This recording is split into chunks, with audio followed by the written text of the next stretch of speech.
All right, gang. So I cut it down to size and I just sprayed some glue. By the way, this is the glue that I use. It's 3M Super 77 spray adhesive. Don't ask me why it's called that, but it's super awesome. I probably shouldn't be spraying it around in my basement, but that's what's happening. So as you can tell, there's, you can see some glue spots on here, and with thin material, fabric materials, it's gonna go right through that. So, because of the awesome tips of Joust and Amy from Witherwings, I procured this awesome spatula. And you want to make sure that you got some of the glue stuff off because the glue will also roll up and cause bumps in your nice little thin layer. Okay, so this is a progressive spatula. So we're gonna flatten this out because I've learned over time that even with spray, doing this really thin layer is really good because it just is more evenly glued, and so you can still see the glue on it, but it's not in those liquid areas.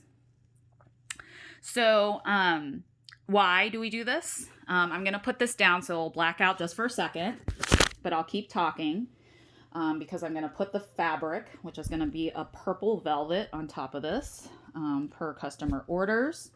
So the reason we do the thin layer of glue is not just because we want to keep away streaks from appearing on the fabric, but also it's functional. And I'm sure Amy has talked about this at some point, but you don't want to glue too thick ever, because if you do, then you won't have as good pinning structure. Sorry, you can see all my crap over there. Lots and lots of fabric. Okay, so I had already cut out some fabric for this. Also, I highly recommend fabric shears. This is probably my favorite tool in the whole freaking world. Because if you've ever tried to cut fabric with regular scissors, you'll know what I mean. It's awful. These cut through fabric like it was butter. And this is mine, Fiskars. I got this from, I think, Michael's. But you can get a similar pair online, probably at Amazon or any other place. And it is amazing. So, yeah, if you try to pin a board with a thick glue layer, the pin gets stuck and it doesn't really pin very well. So functionally, you just don't want that to happen. All right. So basically, I'm going to seal this in the back. I like to fold it over because it.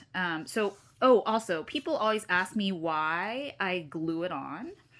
And I glue it on because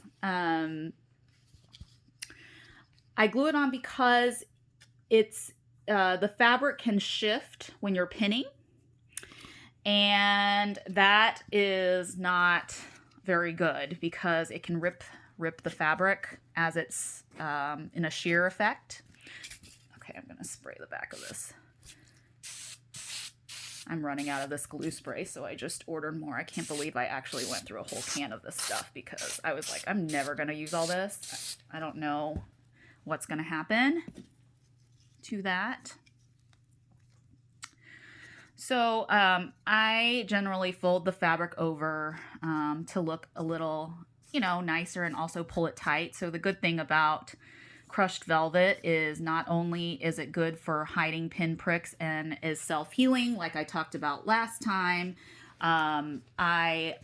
it also is stretchy, and so you can pull it tight. I really hate seeing wrinkles on my boards. I think they're really easy to get with but these you can really pull tight. So I generally pull these tight over the board, like so. after I spray. Look at all these little bits of whatever here. That's awesome. Okay, I'm gonna get rid of all these, of course, before they go out because we don't want any bits on our fabric. I'm gonna have to pull this tighter without the video, but you can kind of see what the back looks like. I'm gonna pull this tighter. Okay, and then generally what I like to do is cut this excess fabric out because first of all, it's floppy. I mean, you can glue this down if you want, but it sits better in the frame if it's all in one, all in one layer, one level. Okay, so hold on. I'm gonna put this down again for a second, cut it off, and then you can see. But in any case, you know, I had to learn a lot of this stuff just by doing it a lot and having friends report back to me, you know, what worked, what didn't, or I just look at myself and be like, man, why did I do that? That was not smart, Christina.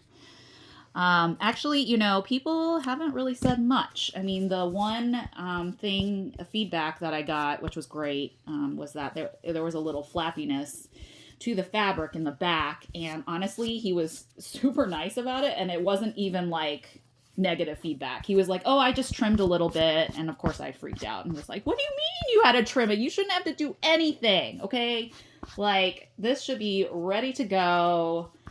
No fuss, no muss, no adjustment needed. And so, you know, I was not super happy about that, guys. Okay, so I am gonna pop this beauty in the frame. Of course, I have so much dust around here. This is awful.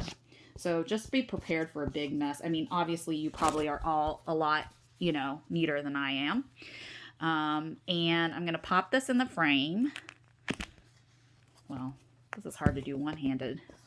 I'm learning all sorts of techniques with this whole video processing. You want it to fit snug. All right, voila. And it's not quite right because I need to get some of this dust off of it, but I will do that before it goes out. So we have this in the back, right?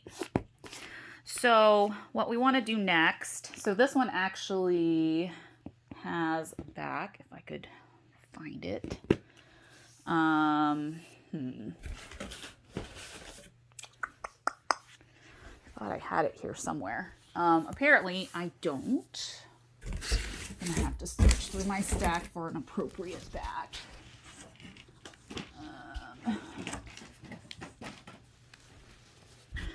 Okay. So this one will fit. So we're gonna use this guy.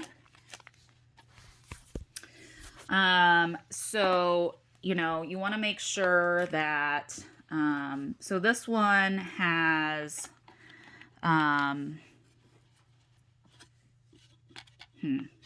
not sure I want to use this back actually, because I tried to take out this part, but it would have been nice to be able to hang it. So I think I'm going to toss this.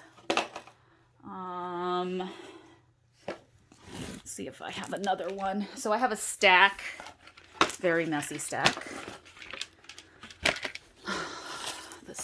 Doing these videos makes me want to clean for the first time. Ah, here it is. Found it.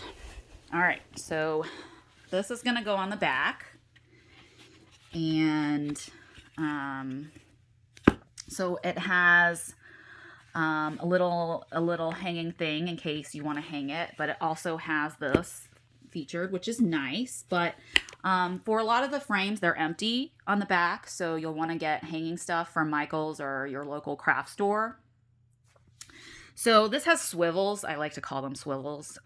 So I'm just going to leave them on this in case, for whatever reason, said person decides that pin board is not what they want.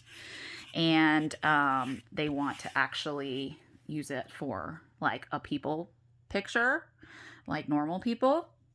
So I'm going to, so what I really like to do is use my metal swivels if I can. Otherwise, I have to glue gun the hell out of it with glue gun caulking, which I sometimes have to do for these smaller frames because the wood or the material in the frame will not handle metal screws going in and it'll crack the wood, which I've done a couple times, which is never fun.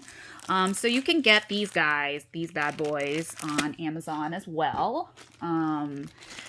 There are 100, and if you think you're not going to use 100 and you get into framing, you are completely wrong. I go through these suckers so fast because, you know, at minimum, you're going to need 4 per board. If you do larger boards, you're going to need more than 4 to make sure it's stable. So yeah, like it's not ideal. Sorry, it's not ideal, but basically you'll use a lot more than you think you will. And I got to find my screwdriver. So I did not realize this until my husband showed me his screwdriver. So this is a Husky screwdriver. This is awesome because you can change out the tips. So you can use different sizes. It's also magnetic. So not only will these just pop in, pop out from the magnetism, but it will also attach to whatever screw you're putting in. So that way you don't, I mean, I still somehow figure out a way to lose everything in this room, probably because it's so freaking messy. Yes, I know. But it does help, see? So I put the screw in and it just hangs out. And so it helps with sort of giving you a little more stabilization and hopefully helping you from losing stuff. And the other really cool thing about this screwdriver is that it has a ratcheting function, so you don't have to go around all in a circle. You can just twist back and forth, which makes life a lot easier. I will show you that once I can find a spot to screw this in, if I can. Let's see if this will even work. Ugh, that's really high. Okay, well, I may not show you on this because I think I'm going to have to glue gun this guy too. And the reason is this. So there's not much of a shelf here, so it has to screw in and then lie on top to push it down. And while the wood is thick enough to do that, it's just really, really high. So I'm going to do some glue gun action and glue gun caulking. So you see there's a space in here, so glue is going to go in there to keep this sucker on the back. So I guess that's the end of this section, and I'll catch you guys back later.